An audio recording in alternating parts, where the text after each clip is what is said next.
Vamos a las encuestas. Chicos, antes de escribir memorias, creo que hay que mirar lo que va a suceder próximamente. Hay, por supuesto, incertidumbre política, ya lo hemos dicho tantas veces, crisis económica cada vez más aguda, vivimos en ella, la constatamos cada día y ahora estamos viviendo este tiempo preelectoral muy de encuestas. Tenemos, por supuesto, al bloque o los distintos bloques de oposición y los oficialismos o el oficialismo arcista y la actual oposición evista, todos mirando números, ¿no? Los políticos suelen decir, yo no creo en las encuestas, la verdadera encuesta es el día de las elecciones, no es confiable, dicen de todo, pero las encuestas atraen la atención de los actores políticos y de nosotros, los medios y periodistas. Ahora sí, es cierto, hay encuestas, mecanismos, herramientas más serias que otras, sin duda. ¿Cómo están mirando esto? A ver, primer panorama de este momento de encuestitis. José Luis. Sí, primero decir que esta encuestitis, o que yo le llamaría sondeocracia, se inserta en un momento de crisis, polarización, desconfianza y muy alta incertidumbre. Estamos a 8 días de que se convoquen las elecciones y por primera vez en mucho tiempo no sabemos quiénes van a ser los candidatos, ni en el oficialismo ni en la oposición, es decir, es un terreno de incertidumbre. Esto de la unidad de la oposición no es nuevo, lo han planteado continuamente desde el 2009, el 2014, el 2019, el 2020, nunca lo consiguieron. Y hoy tampoco va a haber una candidatura única de la oposición, al menos habrán 2 candidaturas. Pero claro, resulta interesante, quizás útil el mecanismo que acaban de confirmar hoy Carlos Mesa y el mismo Doria Medina, de que harán 3 encuestas simultáneas y gemelas, casi clonadas, con 3 empresas distintas, para definir el candidato de este bloque de la oposición tradicional. No sustituye a una primaria, que es una cosa distinta, porque ahí en principio eligen los adherentes, los afiliados a esas organizaciones políticas, pero habrá que ver qué sale de esas 3 encuestas y cómo ellos mismos asumen el resultado. Lo que me preocupa no es tanto el mecanismo, la sondeocracia, sino las razones por las cuales se está impulsando esta unidad y entre quiénes se impulsa esta unidad. Y además las ausencias, básicamente una de las fundamentales, que es la ausencia programática, pero de eso podemos comentar más adelante. Por ahora sí, las encuestas se han convertido no solo en un instrumento para identificar el comportamiento o tendencias de comportamiento electoral a más de 4 meses de la elección, sino también ahora para definir candidaturas. En la misma lógica de cuál será el mejor caudillo para llevar adelante, no hablamos de un programa de gobierno porque no está en discusión eso en esta unidad, sino básicamente de quién será el que pueda sacar al MAS. Esa parece ser la obsesión desde hace mucho tiempo de los bloques o los experimentos de unidad opositora. Este que estamos viendo es el comunicado que está circulando en varios medios de comunicación, es el comunicado de Carlos Mesa. Pero antes de esto y de abrir la polémica, sé que con Yerko se van a abrir un par de discusiones en los próximos minutos. De hecho, ya se ha planteado con esta primera intervención esto de la sondeocracia. Me parece mucho más atinado que la encuestitis. Sondeocracia lo dejamos sobre la mesa y sobre la mesa también voy a poner esta nota de mi colega Daniel Gutiérrez que retrata así este momento político. Las encuestas marcarán el rumbo de las elecciones presidenciales en Bolivia. Este jueves 27 de marzo, la Redondo anunció que presentarán resultados de una encuesta nacional sobre intención de voto para las elecciones presidenciales del 17 de agosto. En abril, el empresario Marcelo Claure publicará su propia encuesta basada en 5.000 entrevistas a mayores de 18 años. Claure aclaró que su medición no definirá al candidato único de la oposición, pero proporcionará un panorama detallado sobre la opinión del electorado. Mientras tanto, el bloque de unidad de la oposición democrática, conformado por Samuel Doria Medina, Jorge Quiroga y Amparo Vallivian, quienes siguen en la carrera para ser candidatos, acordó realizar 3 encuestas simultáneas con la misma metodología. Por otro lado, Manfred Reyes Villa y Chi Hyun Chung anunciaron una encuesta similar para definir a su representante. Mientras que Rodrigo Paz, candidato independiente, propuso la realización de un debate público entre todos los aspirantes. En el oficialismo, el MAS enfrenta una división interna. Evo Morales firmó una alianza con el Frente para la Victoria y mantiene su intención de postularse a la presidencia. Mientras tanto, el presidente Luis Arce se perfila como candidato por el MAS, en medio de un escenario marcado por la división interna del partido, crisis económica y escasez de combustible.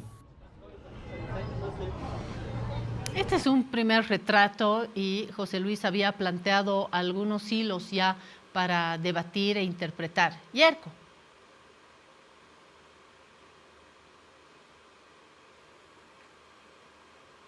Tiene que activar el micrófono. Perdón, Otra vez. Yerko, empezamos otra vez porque no hemos escuchado la primera parte.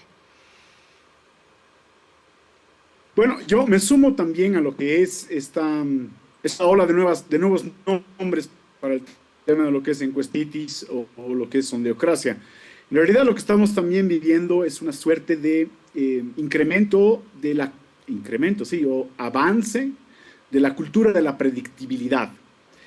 Las encuestas, los datos, los sondeos, en realidad para lo que te sirve fundamentalmente es para bajar el nivel de ansiedad al respecto del futuro, y en algunos casos esto es utilizado como conocimiento para poder no solamente predecir, sino también para tratar de adelantarse a lo que puede venir en semanas, meses o incluso años. Creo que todavía no tenemos más o menos así como panoramas muy claros de cómo enfrentar el siguiente gobierno, los siguientes 1825 días, pero al menos ya tenemos algunos mecanismos para entender cómo un bloque opositor, que como lo decía José Luis, desde el 2009 la ciencia política le viene diciendo que para enfrentar a gobiernos de supermayorías, lo ideal también es volverse como mayoría competitiva.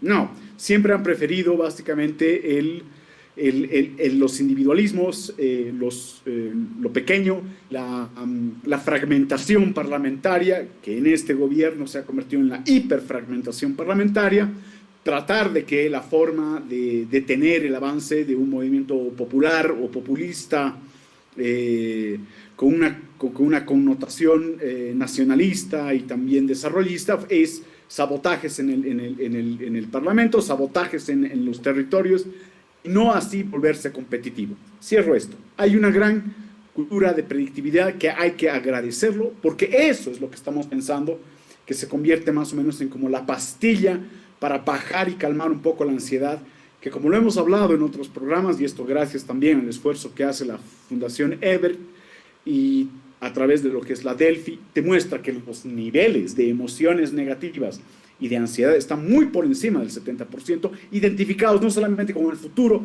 los liderazgos, sino también con el gobierno. Ahora, hay es lo que estábamos manejando. Se van a hacer como dos tipos de preguntas. Por un lado, ¿no es cierto?, es ¿qué candidato es más competitivo? Como para por qué. La razón de esta alianza es lograr llegar a una segunda vuelta y de ese modo también ganarle a el partido oficialista o a la fuerza oficialista que tiene capacidades todavía de reformularse y de reconvertirse.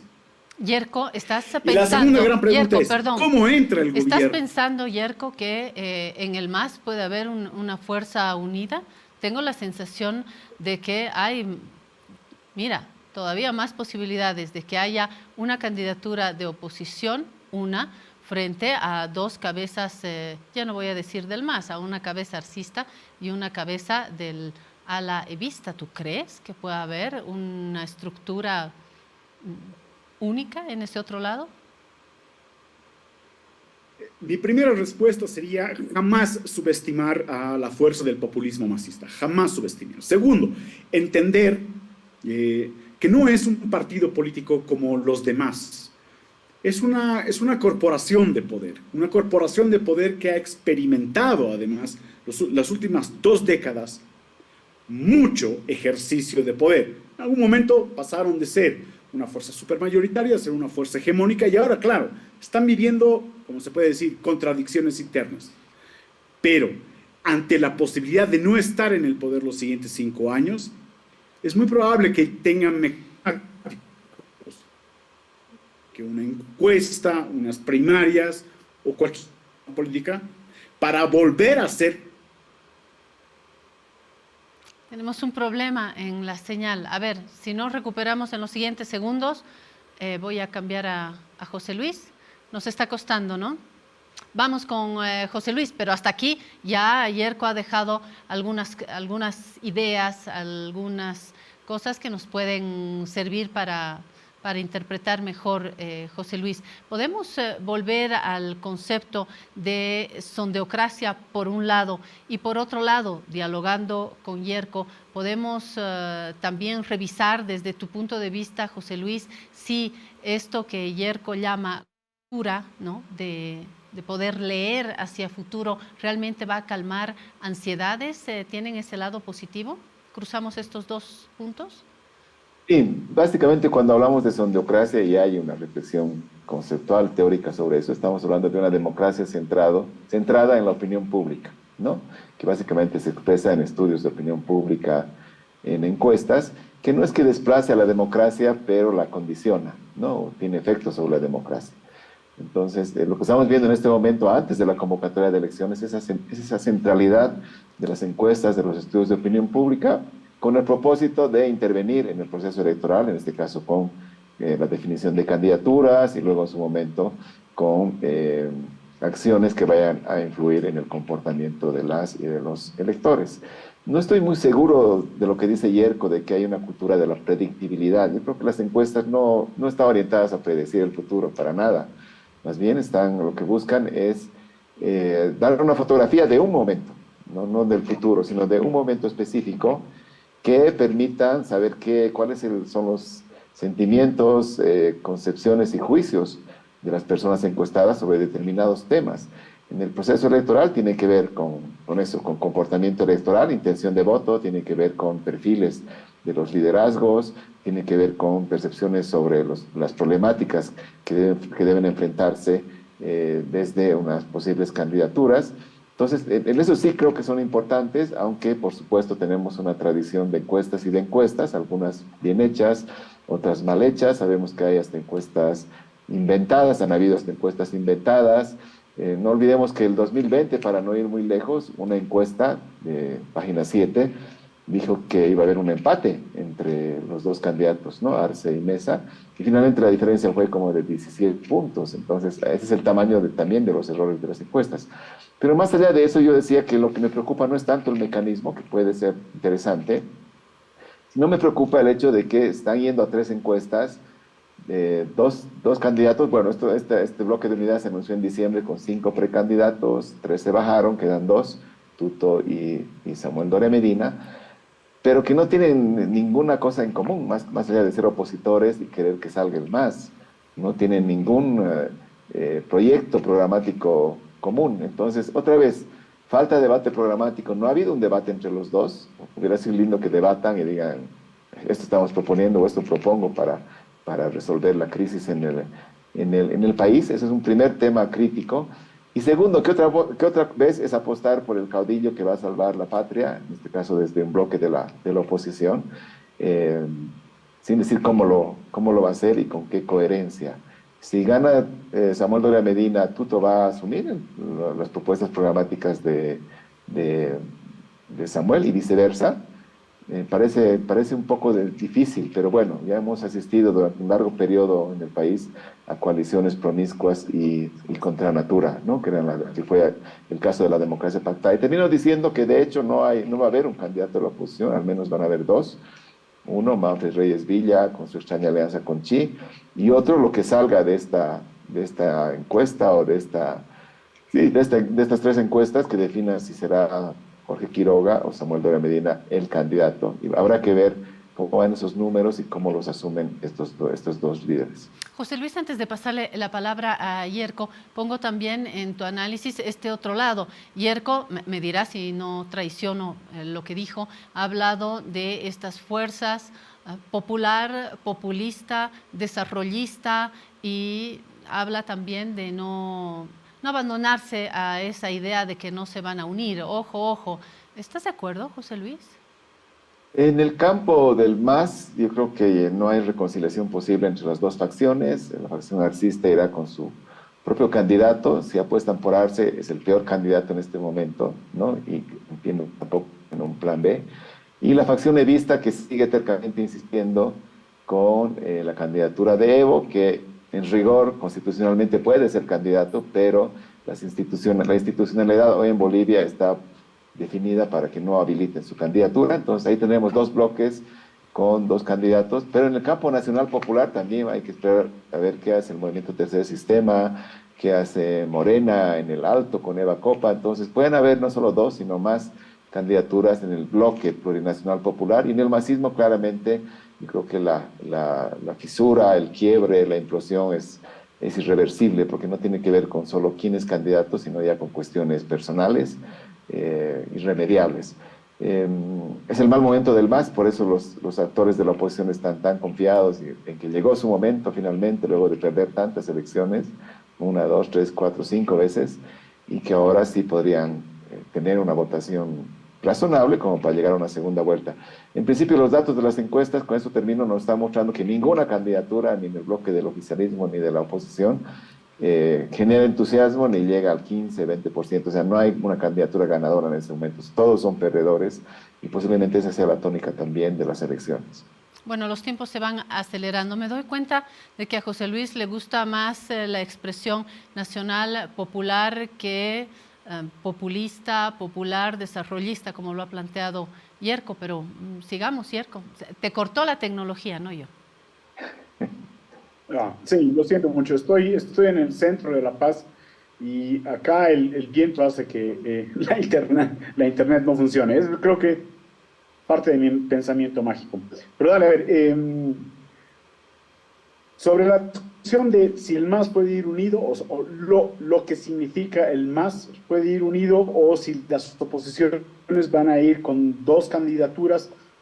Yo creo que hay algo que me parece muy interesante que cabe destacarlo. El ejercicio que están construyendo desde el bloque de Samuel, pasando por Amparo Valerian, Jorge Quiroga y otras fuerzas políticas, me parece algo muy interesante porque es algo inédito.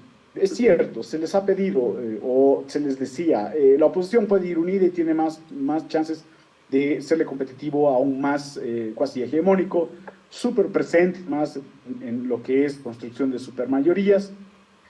Y ahora lo están haciendo, no sé si es que porque están aprovechando, como dice José Luis, este mal momento en el MAS, sino porque hay como una suerte también de entendimiento de que hay un electorado cada vez mayoritario que no está dispuesto a continuar con un proyecto populismo nacionalista desarrollista. Y lo digo porque la diferencia entre el MAS y PSP y la diferencia entre Félix Pazzi es casi nula en cuanto al tema de lo que es sus propuestas. Posiblemente exista muy poca diferencia también entre el movimiento de renovación nacional con Félix Pazzi, con el MAS, con el evismo, etcétera, etcétera. Lo que nosotros estamos viendo es que por parte de la doctrina del gobierno existe un solo modelo, y ese modelo es un modelo replicado por los populismos nacionalistas, que claramente eso es lo que se llama al movimiento al socialismo, o lo que es este bloque popular, urbano, rural, lo que ustedes quieran llamar. Esa es una forma de entender el sistema para gobernar al país. La otra forma de entender el sistema para gobernar el país es un poquito, y esto hay que decirlo, porque han ido evolucionando, es una manera un poco más plural, vinculado a lo que es lo programático, pragmático. Todavía no entendemos mucho de los que van a proponer respecto de lo que son las medidas, si es que van a ser medidas de fuerza, van a ser medidas de contención, van a ser medidas de fuerza, de contención y luego de despegue. Esto ya lo vamos a ver, porque ahorita lo que estamos viendo es dentro de lo que es este bloque grande, porque además Manfred, Chi, puede ser que jalen a otros más pequeños como la UCS, o este nuevo grupo del candidato Uriona que se lanzó la semana pasada, y ahí traten de armar más o menos un semibloque o distanciarse.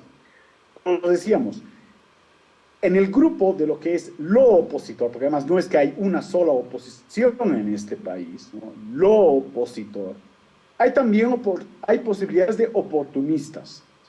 Lo que ha quedado claro en la construcción de este bloque de unidad mayor, llamémoslo así, es que esos oportunismos van a tener cierto grado de castigo. ¿A qué me refiero con oportunismos?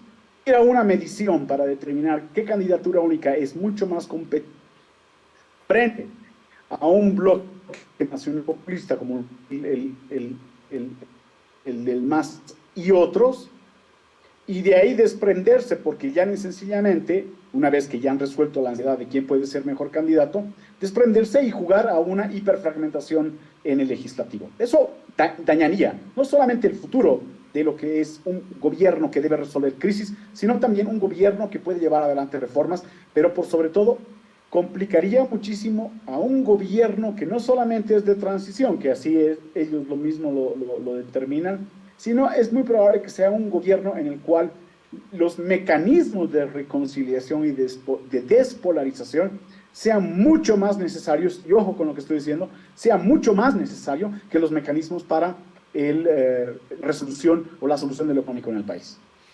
Despolarización. Hace un tiempito que no hablábamos de polarización. De pronto están cambiando también los vientos, como el lugar donde se encuentra Yerko. José Luis, además de este bloque, bueno, ex-masista, porque ahora ya no hay un bloque del MAS, hay un bloque alrededor de Luis Arce, el otro alrededor de Evo Morales, habrá que ver, y frente tenemos la oposición en un ensayo inédito de unificación, de tener un solo candidato o candidata, y tenemos estos hilos sueltos, ¿no? Manfred Reyes Villa, que no es un hilo, es una cuerda gruesa, según las encuestas, y tenemos actores como Rodrigo Paz Pereira, que está ahí, no se ha hablado de él en esta mesa, y hay otros que no están, que no participan, pero están sin estar. Marcelo Claure, por ejemplo, ¿cómo incide en esto? A ver, José Luis, ¿me ayudas a seguir cortando flecos? Primero decir que efectivamente hay que hablar de las oposiciones, como dice Yerko, no es una oposición única, sino son las oposiciones políticas, quizás caracterizadas, se puede caracterizar el bloque opositor como un bloque neoliberal, conservador, en algunos casos confesional. No hay que olvidar que los dos principales precandidatos de este bloque tradicional que va a la encuesta fueron parte activa del gobierno de facto de Áñez, ¿no?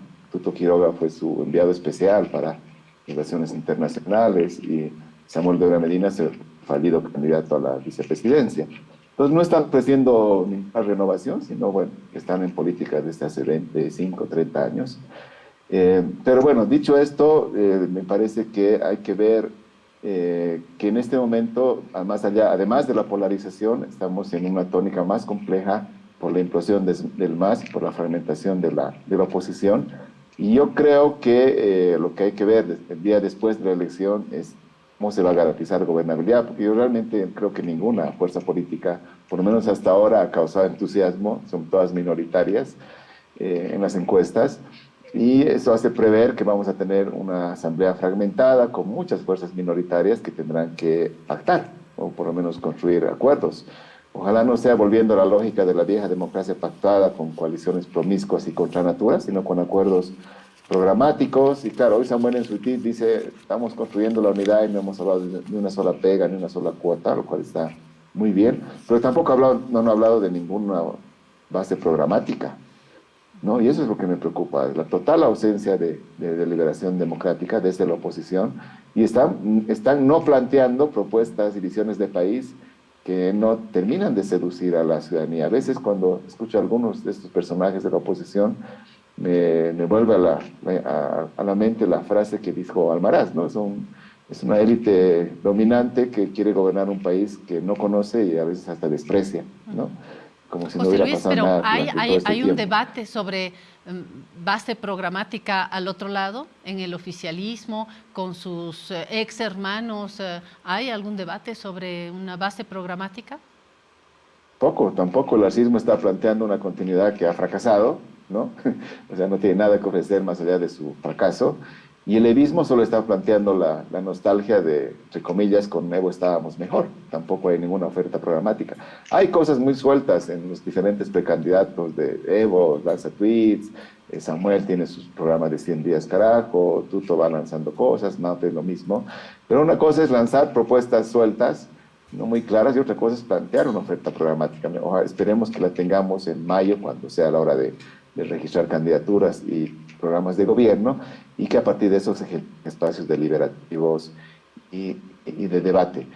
Lo más complicado en este contexto es que el gobierno tendrá que enfrentar una crisis enorme, no solo económica, sino político-institucional, y efectivamente necesita la fortaleza para tomar decisiones. Y yo temo que no la va a tener. El próximo gobierno será un gobierno débil y por lo tanto habrá que explorar cómo se construye la gobernabilidad a partir del 8 de noviembre.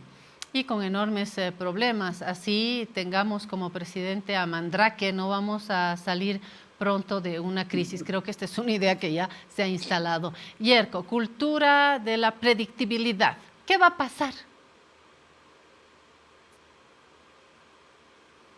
Voy a basarme en algunos elementos. Es muy probable que existan varios cambios a medida que nueva información vaya saliendo. Pero ¿qué es lo que va a pasar? Y aquí yo voy a voy a pecar incluso de liso, y te puedo decir, una de las cosas que ya hemos más o menos trabajado en función de lo que es esta cultura de predictibilidad. Va a haber segunda vuelta. En parte porque, como lo dice José Luis, en este momento las fuerzas que están empezando a generar, y voy a tomar una palabra que él dijo que describe muy bien lo que significa las elecciones, entusiasmo.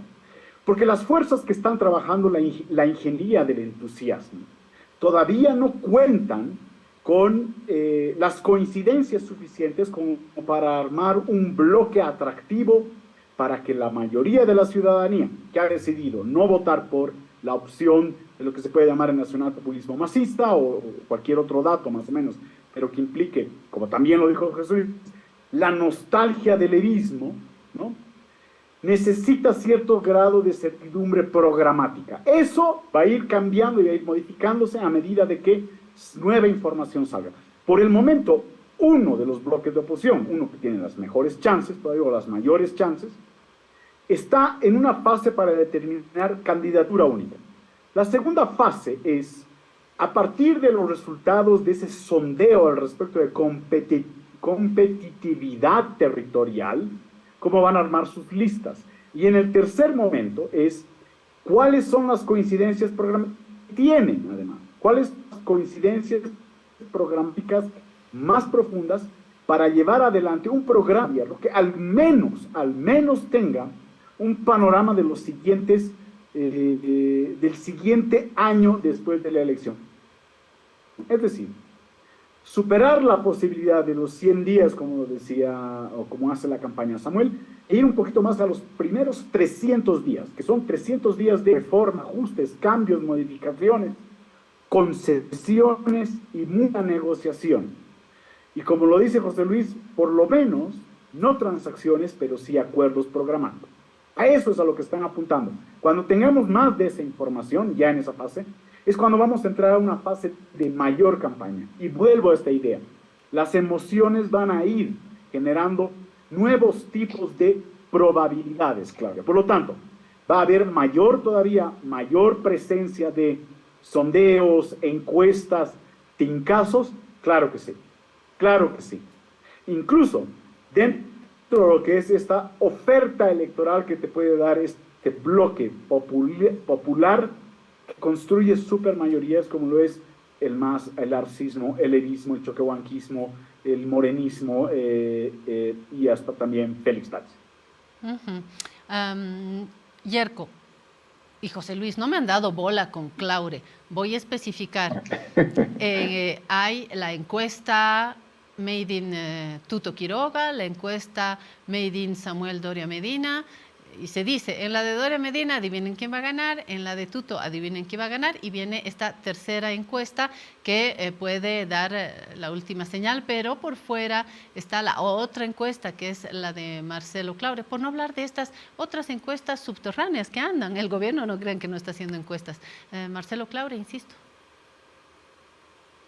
Sí, bueno, Marcelo Claure, yo lo veo como un empresario que está lejos del país, con muchas ganas de influir en el país y de tener presencia, no en el gobierno directamente, pero ser como una especie de consejero de reyes, ¿no? Que esté ahí cerquita de la oreja del próximo presidente y con mucha influencia en el próximo gobierno, por supuesto, desde el bloque de la oposición. Lo que me parece interesante, más allá de las críticas que podamos tener al personaje, es esta su idea de contribuir al debate público con encuestas, ¿no? Y a reserva de cuán fiables sean esas encuestas, porque a veces no termina de mostrar la ficha técnica, están contribuyendo a generar datos. Los datos siempre son bienvenidos, son parte del debate público. Y en este caso sus datos a principios de abril van a coincidir con los datos de estas tres encuestas, Tuto, Samuel y Amparo, Vallivian. Entonces vamos a ver si coinciden, no coinciden, porque claro, quizás las tres encuestas dan un dato y la encuesta de Claudia da otro dato respecto a intención de voto y bueno, ese es el problema de las encuestas, depende de quién las haga, cómo la haga, con qué alcance, con qué margen de error, con qué profesionalismo, etcétera, etcétera. Podemos tener datos a veces distintos. Entonces, a mí me molesta la soberbia que tiene este señor Claure para cómo se representa. Pero bueno, es un personaje que forma parte del paisaje político y en su lugar de empezar, obviamente quiere influir en el proceso electoral. Está bien, es parte de la democracia. Es que el debate público debe pasar por otro lado, ¿no? Muchas gracias, José Luis. Gracias, Yerko. Tengo música a continuación porque la necesitamos. Si no hay alguna idea urgente, cerramos este bloque. Súper rapidito. Claure para mí es un populista digital que obviamente se le está jugando a ser el gran disruptor en estas elecciones. Y con eso quiero decir lo siguiente, que ya lo dijo también José Luis. Si a Claure no le gusta la candidatura única en el grupo grande de la oposición, va a jugar a él posicionar a alguien que le parezca de mejor capacidades de representar sus intereses. Queda claro que sus intereses no están ni con el gobierno, ni con el andronicismo, ni con nada. Quiere a alguien que provenga de lo opositor. De ahí en adelante, también yo creo que él tiene un proyecto político y para eso está ejercitando este populismo digital en el que pareciera ser le están dando buenos resultados. Gracias, Yerko. Populista digital, lo que vamos a hacer es coleccionar algunas expresiones. Me parece interesante. Gracias, José Luis Exeni. Gracias, Yerko Illich, por esta mirada. Volveremos y seguramente miraremos las elecciones de más cerca en el tiempo. Como siempre, un placer y un abrazo a la distancia. Fuerte abrazo, Claudia. Abrazo, Yerko. Seguimos. Gracias.